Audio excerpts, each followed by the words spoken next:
اللہ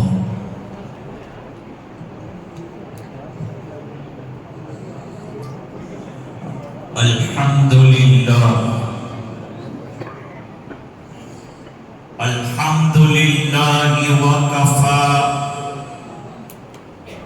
وسلام علی عباده الذین اصطفى اما بعد اعوذ باللہ من الشیطان الرجیم بسم اللہ الرحمن الرحیم فی بیوت اذن اللہ ان ترفع ویذکر فیہا اسمہ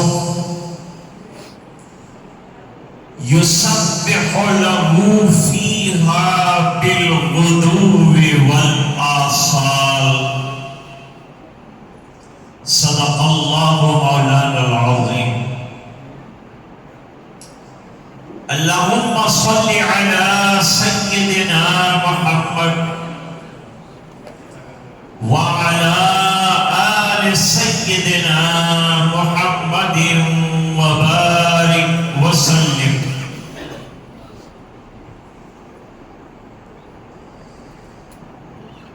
آج کے پرمسرت بابرکت معزز اجلاس کے صدر باوقار میرے رفیق مفتی رفیق پورکر صاحب مدنی دعوت برکاتہم العالیہ،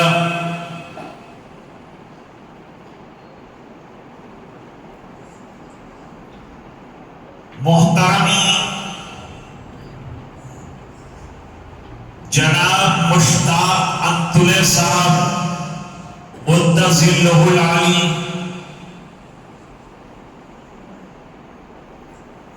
حضرت قاری داؤد صاحب دعوت برکاتہم العالیہ، دیگر جلیل القدر علماء، معزز حاضرین اور باشندگان امبید،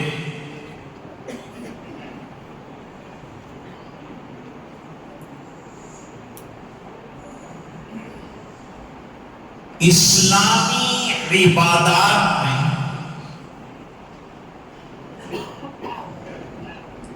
نہایت عظیم ترین عبادت جو تمام عبادتوں کی جامع ہے وہ نماز. اس لیے دو چیزیں یاد رکھیں، نماز جامع العبادات ہے، قرآن کریم جامع الاذکار ہے. نماز اصل میں اسی لیے قائم کی جاتی ہے کہ اس میں اللہ کا قرآن سنا جائے یا پڑھا جائے.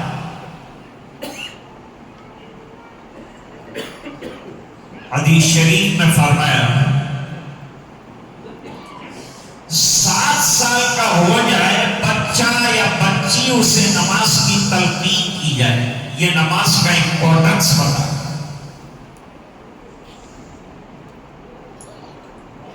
10 سال پر زیادہ توجہ دلائی جائے.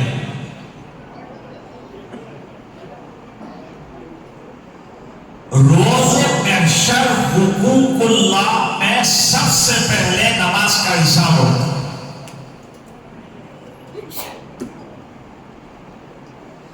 میں کہا کرتا ہوں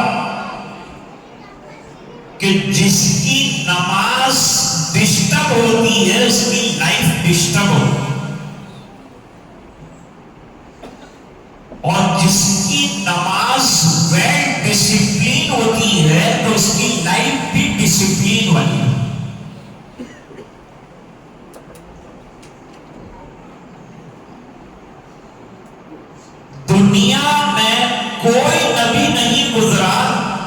جس نے نماز اپنی شریعت میں نہ رکھی.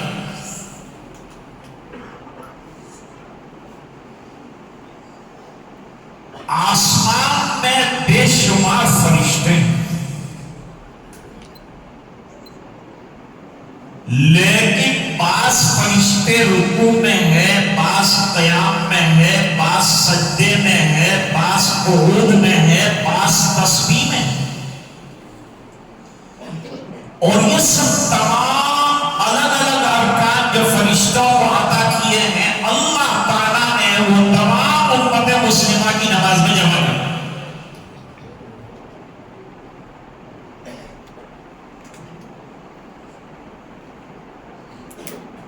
درخت میں قیام ہے، درخت کھڑے یا قیام کی شکل.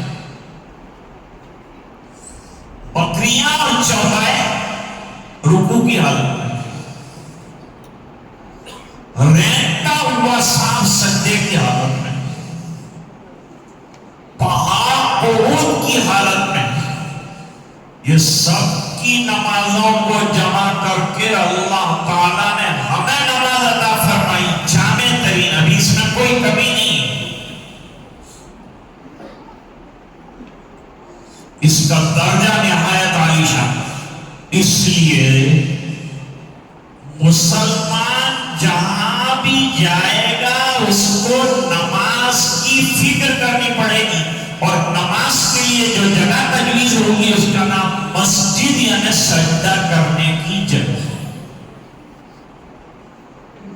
بندے کے لیے بندگی لازم ہے، اور سجدے میں بندگی کی شان اجاگر ہوتی ہے کہ یہ بندہ ہے جو اپنی جبین کو خاکالود کر رہا ہے رب کائنات کے سامنے، اپنی بندگی کا اقرار کر.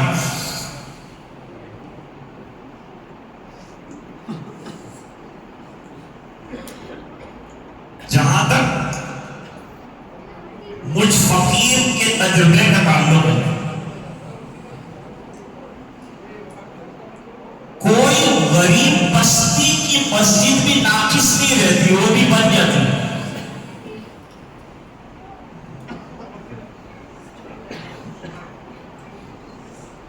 جب کوئی غریب آدمی اپنا گھر بنا لیتا ہے تو اللہ داتاؤں کا داتا ہے، وہ اپنا گھر نہیں بنائے گا. وہ کیسے اسے ناقص چھوڑے گا؟ ضروری نہیں ہے کہ سب کے مرمر لگایا جائے، لیکن لگایا تو اچھا کیا ہے. مرحوم اقبال فرماتے ہیں، میں ناخوش و بیزار ہوں مرمر کی سینوں سے، میرے لیے مٹی کا حرم اور بنا دو. مسجد بنانا اہم ہے، لیکن نماز بنانا اس سے اہم ہے.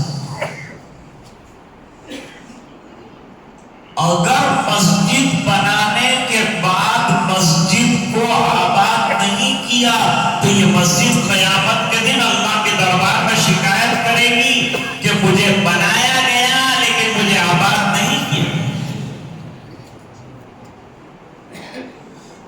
اب امبید کے ہر نمازی کا یہ فریضہ بنتا ہے کہ نوجوانوں کو دعوت دے اور اس مسجد کو آباد کرے. مسجد بن گئی شاندار، اب نمازیوں کے ذریعے اس کو بنائیے جاندار.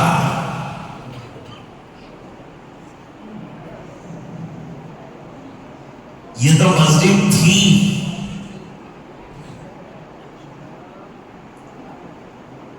یہ مسجد شہید کر کے اس کی توسیع اور تعمیر کی گئی. اس پر میں دلائل دوں گا، علماء بیٹھے.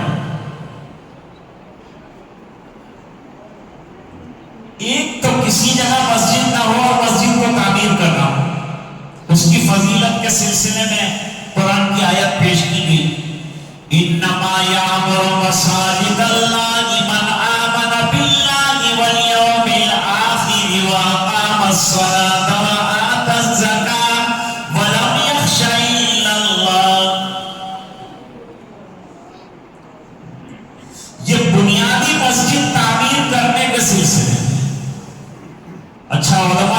رکھتے ہیں, پڑھے لکھے لوگ تشریف رکھتے ہیں, ذرا ایک اور بات بتانا چاہتا ہوں.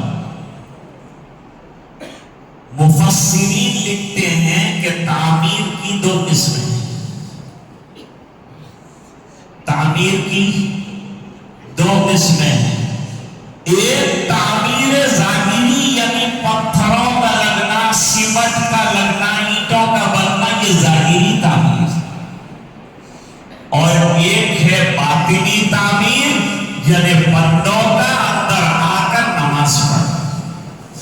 اب تعمیر ظاہری الحمدللہ ہو چکی ہے, اب تعمیر باطنی کی ذمہ داری ہمارے اوپر عائد ہو رہی ہے کہ ہم اس کو کس طرح سے آباد کرتے ہیں, اور اللہ کے دربار میں یہ مسجد کیا پیش کرتی ہے, ہماری کیا گواہی پیش کرتی ہے.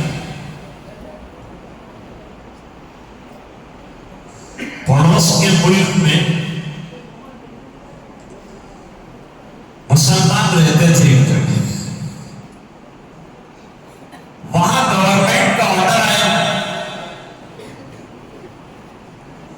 انڈیا کی گورنمنٹ میں اگر آرڈر آتا ہے تو مشتاق اختر صاحب جانتے ہیں کوئی نئی بات نہیں ہوگی ہماری. لیکن جہاں مسجدوں کے دور ہے وہاں نوٹس آئی کہ اگر صبح میں یہ جگہ خالی رہی تو ہم ایمپائر کریں گے. محلے والوں نے عشاء کے بعد مشورہ کیا, جگہ چلی جائے کیا کریں. بچے بھی آئے, بڑے بھی آئے, بوڑھے بھی آئے, جوان بھی آئے, سب نے مل کر طے کیا کہ صبح سے پہلے ہم کو مسجد بنانی.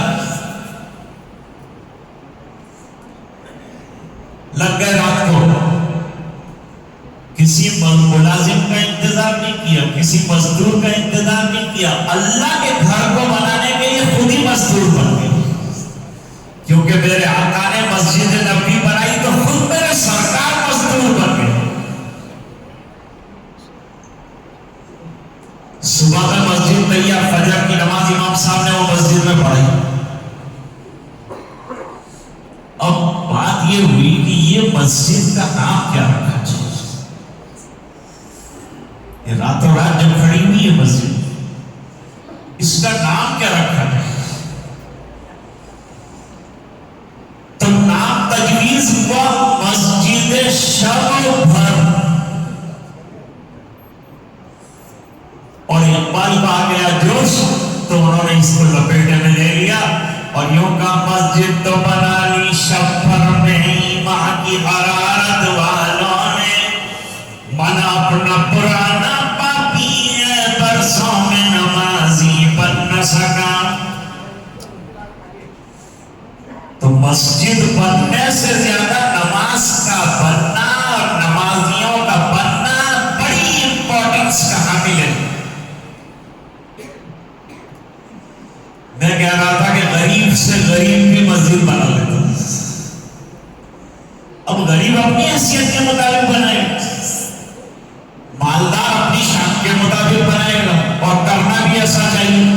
ہماری حویلیاں بہت اونچی, ہمارے بنگلے شاندار. پہلے لوگ اللہ کا گھر بناتے تھے, اب الحمدللہ اللہ نے ان کے بنگلے بنائے. اب بنگلے ہو. علامہ سید محمد انور شاہ کشمیری رحمت اللہ علیہ راندیر تشریف لائے, اور راندیر کی مسجدیں دیکھی تو دیوبند جا کر فرمایا, دیوبند والوں تمہارے اللہ کے گھر ہیں, راندیر میں اللہ کے بنگلے ہیں. اتنی آباد مسجدیں, ظاہری اعتبار سے بھی اور باطنی اعتبار سے بھی. نمازی بھی ایسے نمازی کھوٹے, مسجد کے کھوٹے. تو وہ غریبوں نے سوچا کہ ہم کو تو چندہ بھی کوئی نہیں دے گا, کیا کریں. تو انہوں نے ہفتے عشرے میں آدمی ذرا ہوٹل میں کھانے جاتا ہے فیملی کو لے کر, تو انہوں نے گھر میں چھوٹا سا صندوقچہ بنایا, سب دعوت. ہم کو کو مسجد بنانی.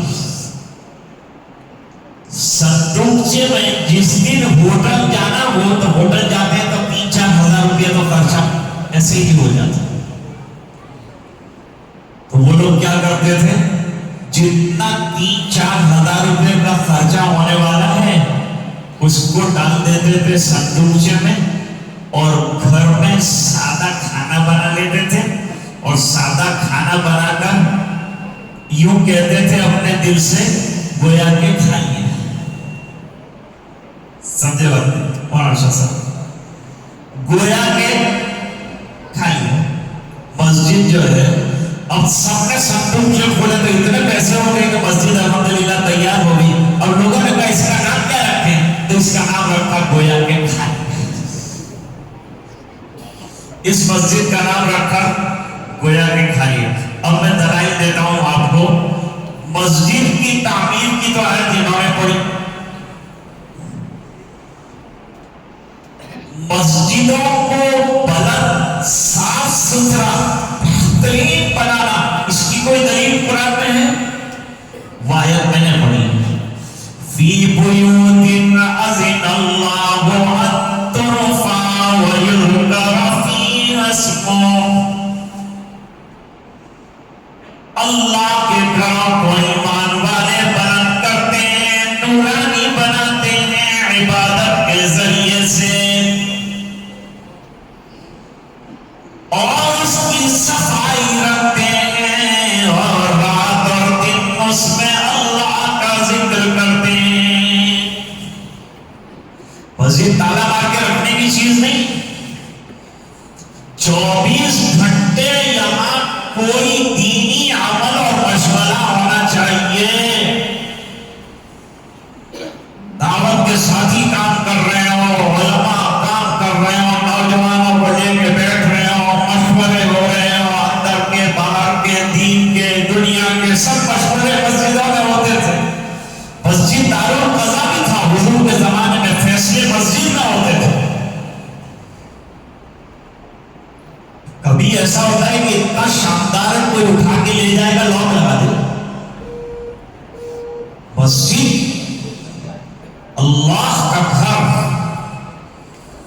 اور میں تو کہا کرتا ہوں کہ مسجد کیا ہے, جو مسجد بنتی جاتی ہے وہ بیت اللہ کی بیٹیاں ہیں.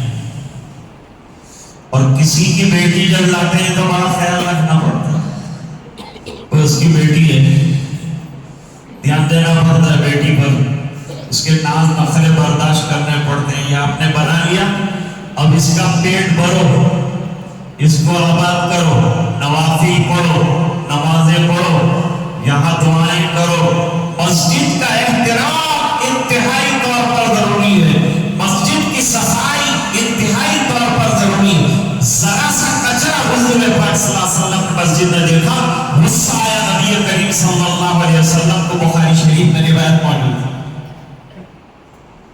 تو مسجد کی صفائی بہت ضروری ہے. مسجد کی صفائی اس لیے ضروری ہے کہ مسجد دل کی صفائی کا ذریعہ ہے.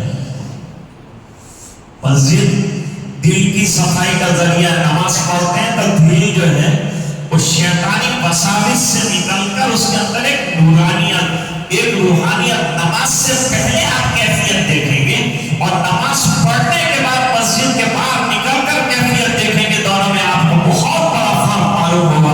اتنا اطمینان آپ کو ہوگا کہ کروڑ روپیہ کمانے سے آدمی کو وہ سکون نہیں ملتا جو 2 رکعت میں اللہ تعالیٰ.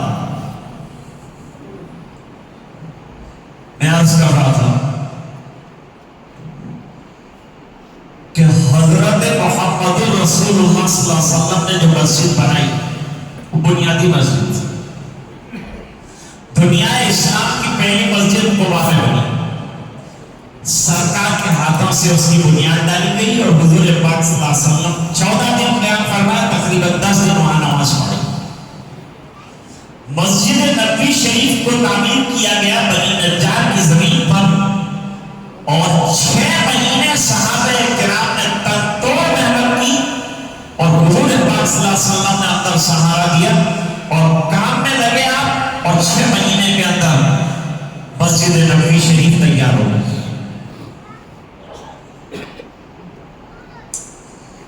یہ مسجد ایسی ہی رہی. مسجد تھی کچی، کتنی کچی کہ آپ سوچ لیجیے. علماء نے لکھا ہے کہ تمیم داری ایک صحابی، وہ دمشق سے پہلی مرتبہ چراغ اور تیل لائے اور مسجد نبوی میں چراغ روشن. ایک بات.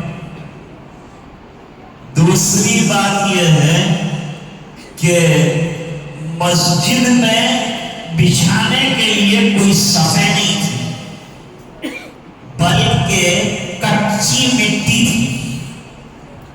کچی مٹی. کسی زمانے میں کسی نے ریت لا کر ڈالا تو حضور خوش ہو، آہا ہا ہا کتنا اچھا کام کسی نے کیا ہے، ریت لگایا. لیکن حضرت شیخ الحدیث مولانا محمد زکریا صاحب مہاجر مدنی قدس سرہ العزیز نے لکھا کہ اس زمانے میں مسجدیں کچی اور نمازی پکے تھے، اور ہمارے دور میں مسجدیں بڑی پکی ہیں، نمازی کچا ہے. نمازوں کو پکا کرو. قرآن میں نماز پڑھنے کے لیے نہیں کہا ہے، ادّ الصلاۃ یہ نہیں کہا. فرمایا اقیموا الصلاۃ ولا تکونوا من المشرکین.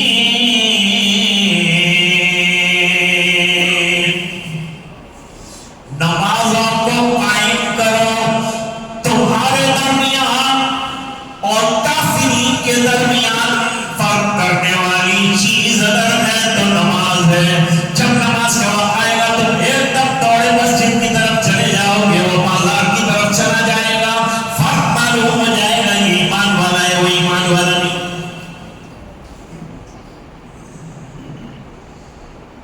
کامیابی کی تلاش کرتے ہو. ہمارے یہاں ملک میں یہ بھی کہ اذان سے لوگ اڑ جاتے، کیا اذان کیا کریں گے، لوگ کو کیا کریں گے. اذان دیش کی شانتی کا پیغام ہے. اذان ڈرنے کی چیز نہیں، اذان نہ ہو تو ڈرنے کی چیز ہے. میں آپ کو بتاؤں، وہ مراری باپو جس کی کتھائیں مشہور، پورے ملک میں اس کی کتھائیں چلتی، وہ جس گاؤں میں رہتا ہے اس گاؤں میں مسلمان بھی رہتے ہیں اور مسجد بھی. اس کا مائک خراب ہو گیا تو مراری باپو نے مسجد کو بلوایا. پکا ہندو کتھائیں کرنے والا، لیکن کچھ لوگ سیکولر بھی ہوتے ہیں. اس نے مؤذن کو بلایا، مؤذن کو بلا کر کہا کہ بھئی وہ اذان کی آواز کیوں نہیں آ رہی ہے آج کل؟ تو انہوں نے کہا کہ مائک ذرا خراب ہو گیا ہے. جیب میں سے پیسے نکالے، کہا نیا مائک.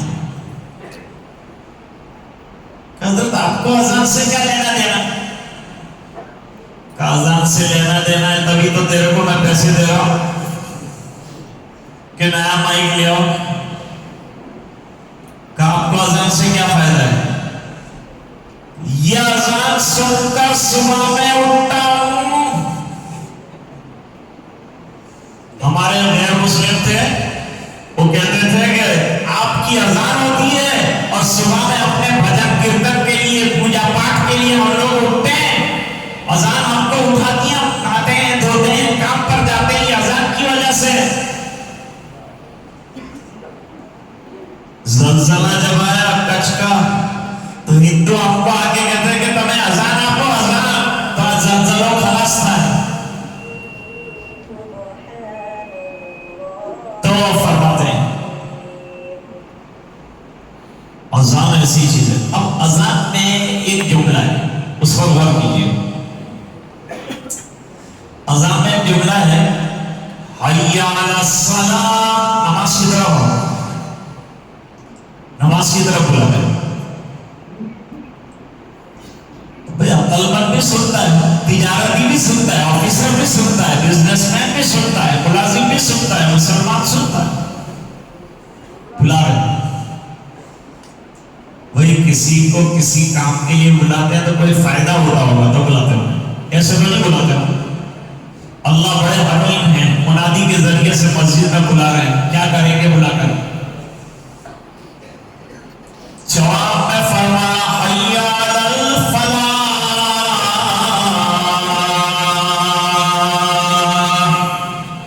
کامیابی کی طرف آ جاؤ۔ آفس میں جو کامیابی ڈھونڈ رہے ہو، بزنس میں جو کامیابی ڈھونڈ رہے ہو، دفتر میں جو کامیابی ڈھونڈ رہے ہو، مزدوری میں جو کامیابی ڈھونڈ رہے ہو، نوکری میں جو کامیابی ڈھونڈ رہے ہو، وہ سب کامیابیاں تو تمہیں مسجد میں بلا رہی ہیں، آ جاؤ۔ سب کو اپنی اپنی کامیابی ملے گی، بڑی کامیابی اللہ آخرت والی دیں گے تو چھوٹی کامیابی سے محروم کیسے فرمائیں گے؟ بھائی نماز پر روزی کا وعدہ فرمایا، روزی دوں گا تو نماز پڑھو۔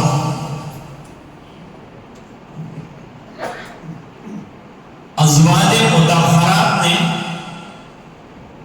جب فتوحات بڑھ گئی، حضور کے پاس جو ہے بیت المال میں خزانہ زیادہ جمع ہوا۔ جب خزانہ زیادہ جمع ہوا تو ریکویسٹ ازواج مطہرات نے کہ ہمارا بجٹ جو سالانہ ہے وہ بڑھا دیجیے۔ حضور خاموش، کیونکہ حضور جو بجٹ عطا فرماتے تھے وہ اشارے ربانی پر ہوتا، سرکار کی کوئی بات اپنی مرضی کی نہیں ہوتی۔ قرآن کیا کہتا ہے؟ علماء جانتے ہیں وَمَا يَنطِقُ عَنِ الْهَوَىٰ إِنْ هُوَ إِلَّا وَحْيٌ يُوحَىٰ۔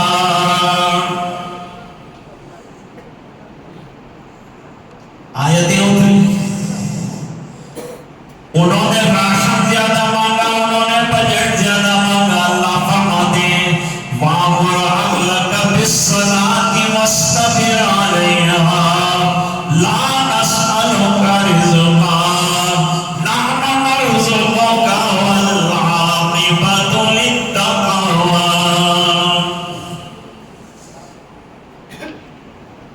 اپنے گھر والوں کو نماز کا حکم دیجیے، اور حضور کتنے نمازی ہیں، پھر بھی کہا جا رہا ہے مزید نوافل پڑھو، مزید نمازیں پڑھو۔ تم نماز پڑھاتے جاؤ، میں روزی پڑھاتا ہوں۔ سوال کیا کیا تھا، جواب کیا دیا؟ مانگی تھی روزی، بتائی نماز۔ مانگی تھی روزی، ہماری روزی بڑھ جائے، اللہ نے فرمایا تم نماز پڑھاؤ، نماز پہ روزی کے بڑھنے کو آتا ہے۔ علماء نے لکھا کہ 5 وقتہ نماز پڑھنے والے کے ایمان کی شہادت تو ترمذی شریف کے حدیث میں جو 5 وقت مسجد کے اندر آتا ہو، اس کی شہادت تو گواہی دو کہ یہ حق کا ایمان والا۔ اتنی بڑی چیز ہے نماز، اس کو ہم لوگ معمولی سمجھتے ہیں، اور ایک یوں سمجھیے کہ فارمالٹی سمجھتے ہیں۔ نماز فارمالٹی نہیں ہے دوستو۔ ایک جگہ دوست بات کر رہے تھے، چلو جلدی جلدی نماز پڑھو پھر آرام سے کھانا کھاتے۔ میں نے ایسا نہیں کہنا ہے، یوں کہنا چاہیے کہ جلدی جلدی کھا لو پھر اطمینان سے نماز پڑھیں گے۔ نماز اطمینان سے پڑھنے کی چیز ہے، ادھر ادھر لوٹا کے ختم نہیں کرنے گے۔ خشوع اور خضوع کے ساتھ، پوری توجہ کے ساتھ جب نماز پڑھیں گے، سوال ہوتا ہے کہ یہ توجہ، یہ کنسنٹریشن، یہ تمام چیزیں ہماری نماز میں آ کیسے جائیں؟ وہ طریقہ بھی تاجدار مدینہ جناب رسول اللہ صلی اللہ علیہ وسلم نے بتایا، اور کیا نہیں بتایا میرے آقا نے۔ کس چیز کی کمی ہے؟ آقا تیری غریب ہے، دنیا تیری غریب ہے، عقبہ تیری غریب ہے، سب ہے یہاں، آؤ نا، دیر مت لگاؤ، آ جاؤ، اللہ کے دروازے پہ آؤ۔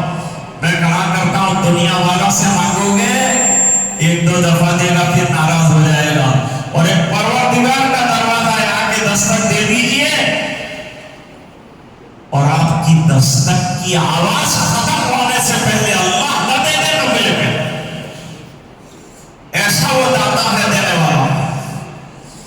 وَإِذَا سَأَلَكَ عِبَادِي عَنِّي فَإِنِّي قَرِيبٌ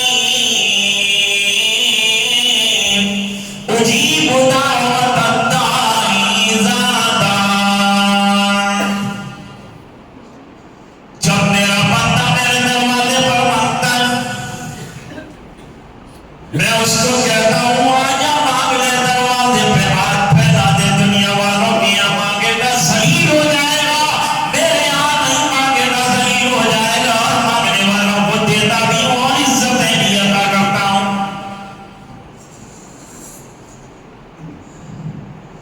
ایسا وہ داتا ہے. حدیث پاک میں فرمایا, حضور پاک صلی اللہ علیہ وسلم نے صحابہ کرام سے سوال کیا, جب سے دنیا بنی ہے اللہ کا کتنا خرچ ہوا ہوگا؟ کروڑوں ارب لوگوں پر خرچہ ہو رہا ہے اللہ کا. کتنا خرچ ہوا ہوگا رب کائنات کا؟ صحابہ کرام نے کہا اللہ عالم, اللہ اجازت. کمی کتنی ہو گئی؟ اتنا خرچہ ہوا, کمی کتنی ہو گئی بجٹ میں؟ پھر سرکار نے جواب دیا, جب سے دنیا بنی خرچ ہو رہا ہے, جب تک رہے گی خرچ ہوتا رہے گا. انسانوں پر ہوگا, حیوانوں پر ہوگا, جمادات پر ہوگا, نباتات پر ہوگا, اشجار پر ہوگا, احجار پر ہوگا. ہو رہا ہے, ہوتا رہے گا اور یوں ہی قیامت آ جائے گی.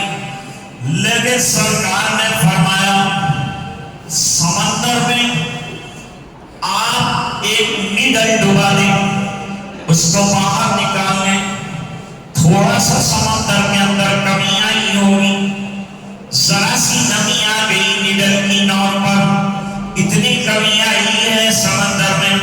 رب کائنات کی قسم فرمایا میرے خزانے میں, میرے رب کے خزانے میں اتنی کمی بھی نہیں آئی اب تک. یہ ہے اللہ کا خزانہ. ایک اور حدیث ہے, نبی کریم صلی اللہ علیہ وسلم نے فرمایا دنیا میں جتنے لوگ ابھی موجود ہیں پوری طاقت کے ساتھ مانگیں. اور یہ فرمایا جو آ چکے ہیں وہ بھی آ جائیں, وہ بھی اپنی طاقت اور مقدور پر مانگ لیں. جو آنے والے ہیں وہ بھی اپنی طاقت پر مانگیں. پھر بھی اللہ کے خزانے میں سوئی کے ناکے کے برابر کمی نہیں آتی, تو پھر مانگتے کیوں نہیں اس سے؟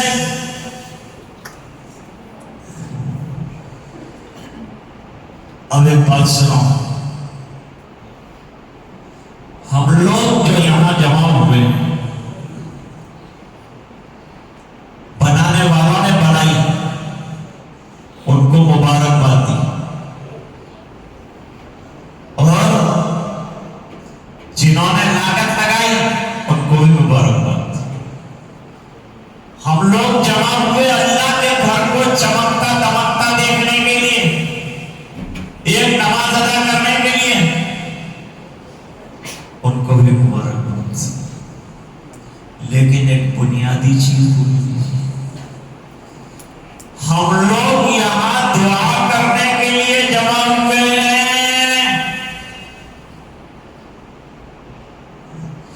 کہ اے اللہ یہ گھر تو تو نے بنوا دیا, لیکن اپنے دربار میں قبولیت لکھ دیجیے. ربنا تقبل منا انک انت السمیع العلیم.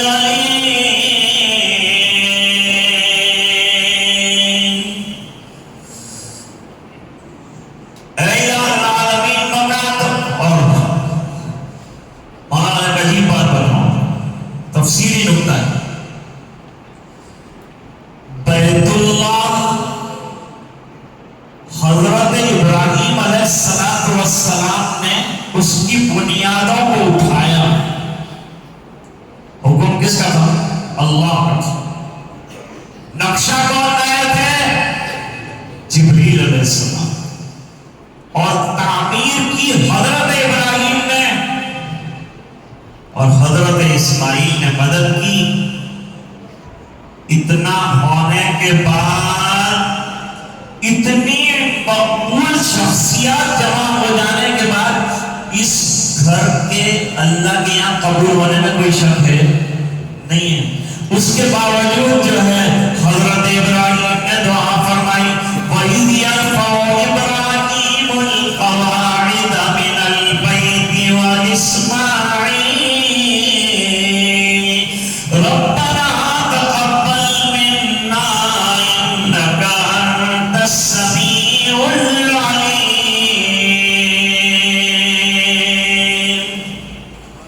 کہیں میں دور نہ چلا جاؤں. سرکار کے بعد صدیق اکبر رضی اللہ تعالیٰ عنہ کے زمانے میں توسیع مسجد کا کام نہیں ہو سکا. کیوں نہیں ہو سکا؟ علماء جانتے تفصیل بات. اس کے بعد فاروق اعظم رضی اللہ تعالیٰ عنہ کا دور ہے. یہ دور فتوحات کا دور تھا. بے شمار فتوحات اور خزانے قیصر و کسریٰ کے مدینے میں ڈھیر ہو رہے ہیں اور لوگ جھوم در جھوم ایمان قبول کر رہے ہیں. اب مسجد چھوٹی پڑ گئی. مسجد چھوٹی پڑ گئی تو فاروق اعظم رضی اللہ تعالیٰ عنہ نے فرمایا میں مسجد کی توسیع کروں گا. مسجد کی توسیع کا ثبوت مسجد کی توسیع کروں گا. مسجد کیسی ہونی چاہیے؟ توسیع کیسی ہونی چاہیے؟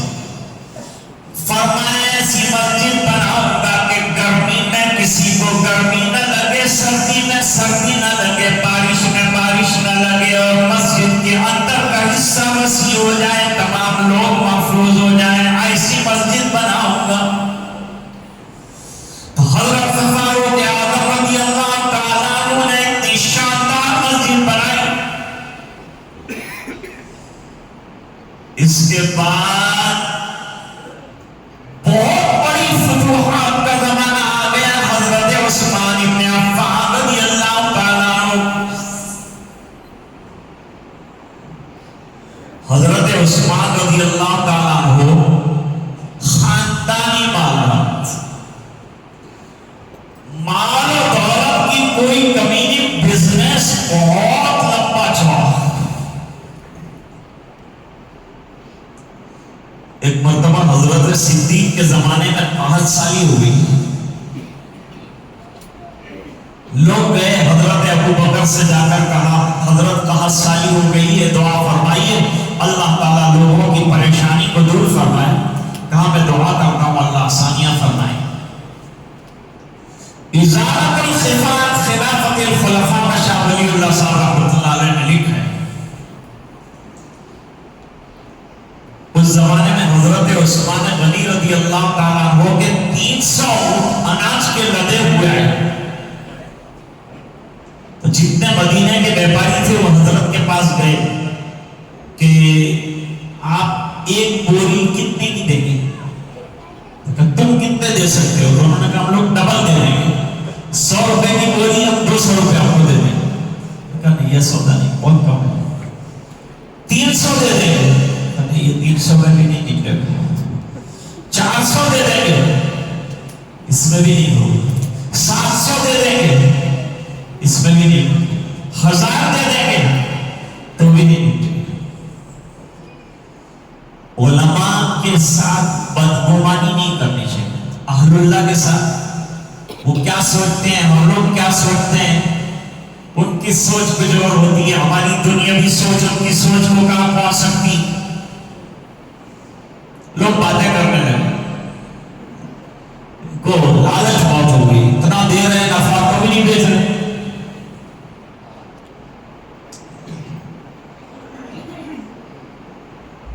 حضرت عثمان نے کہا میں جانتے ہو کتنے لوگوں 1 روپیہ کا مال ہوگا 700 روپیہ ہوگا. 1 روپیہ کا مال 700 روپیہ میں دو. بزنس مین لوگوں نے کہا کہ خزانے میں جھاڑو دے دیں گے تو دن کے بھی نہیں رہیں گے. کہتے ہیں کہ ایک چوہا اور ایک اونٹ سفر میں تھا. دوستی اچھی تھی دونوں. سفر میں جا رہے تھے. چلتے چلتے راستے کے اندر ندی آ گئی. چوہا ٹھہر گیا, اونٹ آگے بڑھ گیا. اونٹ نے کہا چوہے بھائی آپ بڑھ جائیے آگے, میرے ساتھ سفر نہیں کریں.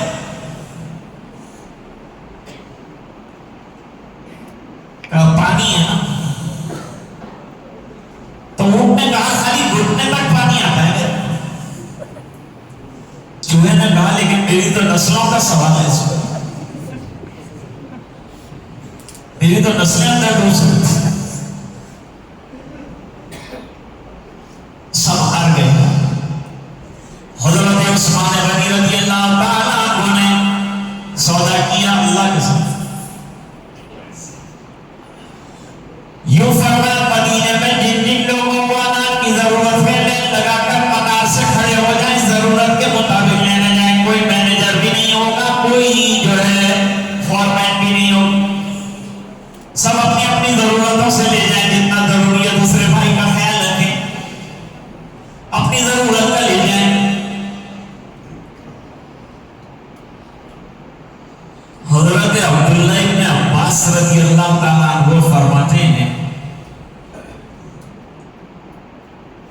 کہ میں نے خواب میں نبی کریم صلی اللہ علیہ وسلم کا دیدار کیا.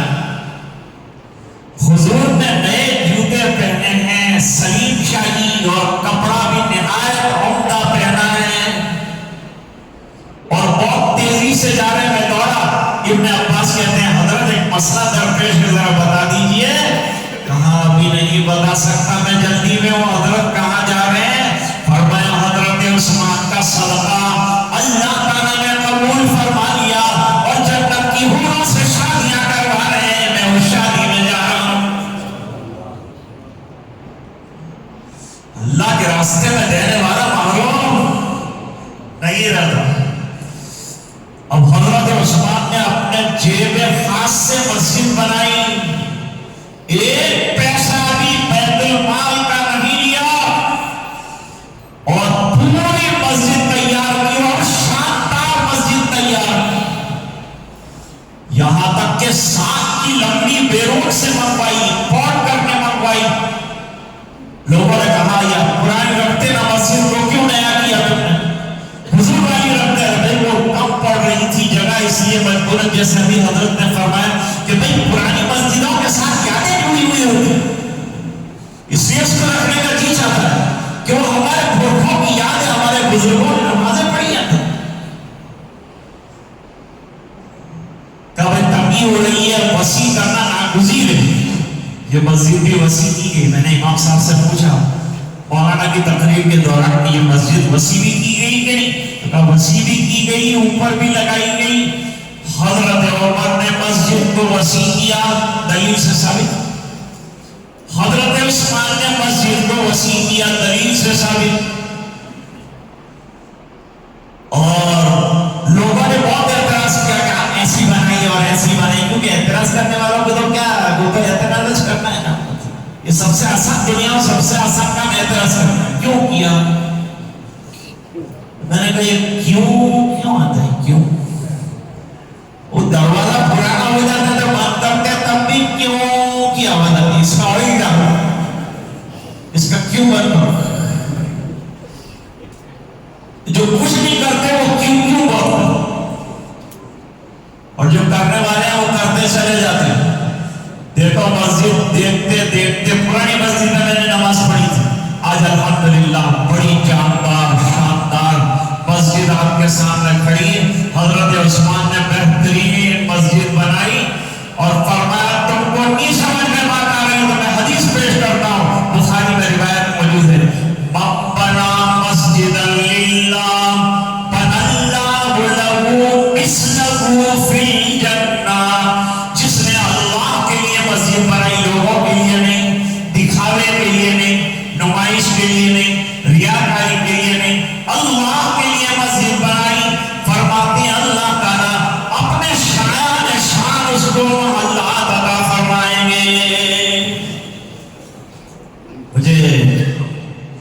جتنا وقت دیا گیا اتنا میں نے پورا کر لیا، اور ابھی جو ہے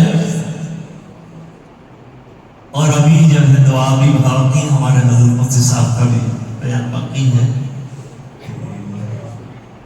نہیں وہ تو بہت لمبا ہے ابھی نہیں، یہ سمرا صاحب کے ساتھ، تو میں اپنی بات کو ختم کرتا ہوں اس رجوع کے ساتھ کہ یہاں حضرات علماء، مفتیان اعظام اور کم سے کم اس سے بڑی عمر کے حضرات موجود ہیں، پھر بھی مجھے حکم دیا گیا تھا کہ آپ کی خدمت میں چند باتیں مسجد کے افتتاح کی عنوان سے عرض کروں، تو یہ چند باتیں میں نے آپ کی خدمت میں جو بزرگوں سے سیکھا تھا جوتے سیدھے کرنے کے بعد وہ آپ کے سامنے پیش کیا ہے۔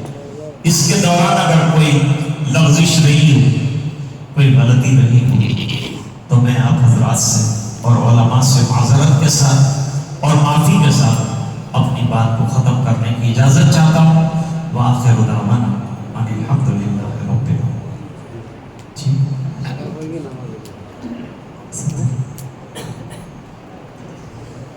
سبحان اللہ والحمد للہ ولا الہ الا اللہ واللہ اکبر ولا حول ولا قوة الا باللہ العلی العظیم۔ اللہم لک الحمد کلہ ولک الملک کلہ ولک الشکر کلہ والیک یرجع الامر کلہ علانیتہ وسرہ۔ اللہم صل علی سیدنا محمد وعلی آل سیدنا محمد وبارک وسلم۔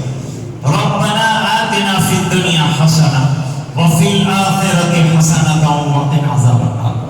اللہم افتح لنا بالخیر واختم لنا بالخیر واجعل عواقب امورنا بالخیر بیدک الخیر انک علی کل شیء۔ اللہم انا نسألک دوام العافیہ، تمام العافیہ۔ اللہم انا نسألک الشکر علی العافیہ۔ اللہم انا نسألک العافیہ فی الدنیا والآخرہ۔ اللہم احفظنا من الآفات والبلیات ووفقنا للطاعات والعبادات وبارک لنا فی الرزق والحسنات۔ اللہم احفظنا یا فیاض من جمیع البلایا والامراض۔ اللہم لا تقتلنا بغضبک ولا تہلکنا بعذابک وعافنا قبل ذلک۔ اللہم وفقنا لما تحب وترضى واجعل آخرتنا خیرا من الاولی۔ حسبنا اللہ لدیننا، حسبنا اللہ لدنیانا، حسبنا اللہ لمن بغى علینا، حسبنا اللہ لمن کادنا بالسوء۔ اے اللہ ہمارے گناہوں کو معاف فرما، کوتاہیوں سے درگزر فرما۔ اللہ تو نے محض اپنے فضل سے بندوں کو توفیق دی اور انہوں نے تیرا بہترین گھر بنایا۔ اے اللہ اس گھر کی قدردانی نصیب فرما دے، اس کو آباد کرنے والا بنا دے۔ اے اللہ اس کو ہر قسم کے فتن سے محفوظ فرما دے۔ اے اللہ جنہوں نے دامیں، درمیں، سہونے، قدمیں جس طرح سے مدد فرمائی، ان تمام کو دنیا آخرت میں بہترین بندے عطا فرما۔ اے اللہ دنیا میں جتنے تیرے گھر ہیں ان تمام کی حفاظت فرما، اور دنیا کے شر پسند لوگوں سے اے اللہ ان کی حفاظت فرما۔ اے اللہ علماء کی حفاظت فرما، اے اللہ طلباء کی حفاظت فرما، اے اللہ جملہ مسلمانان عالم کی حفاظت فرما۔ اے اللہ ہمارے دیش کی حفاظت فرما، یہاں کے رہنے والوں کی حفاظت فرما۔ عافیت کے ساتھ ہمیں نمازوں کا پابند بنا، تلاوت قرآن کا شہدائی بنا۔ اے اللہ ہماری گھر کی ماں بہنوں کو پکی نماز پڑھنے والیاں بنا دے، 100% ایماندار بنا دے، 100% دیندار بنا دے، 100% بااخلاق بنا دے، 100% باحیا بنا دے۔ اے اللہ جس نے اس مسجد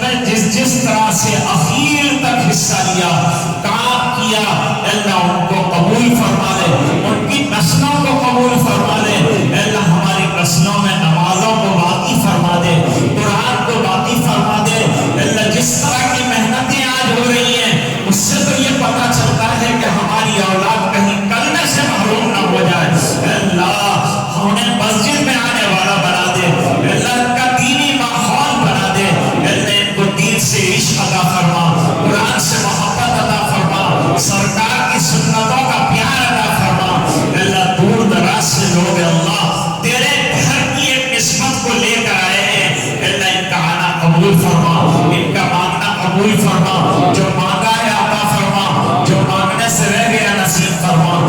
اے الہ العالمین، یہ دعائیں اپنے فضل و کرم سے قبول فرما۔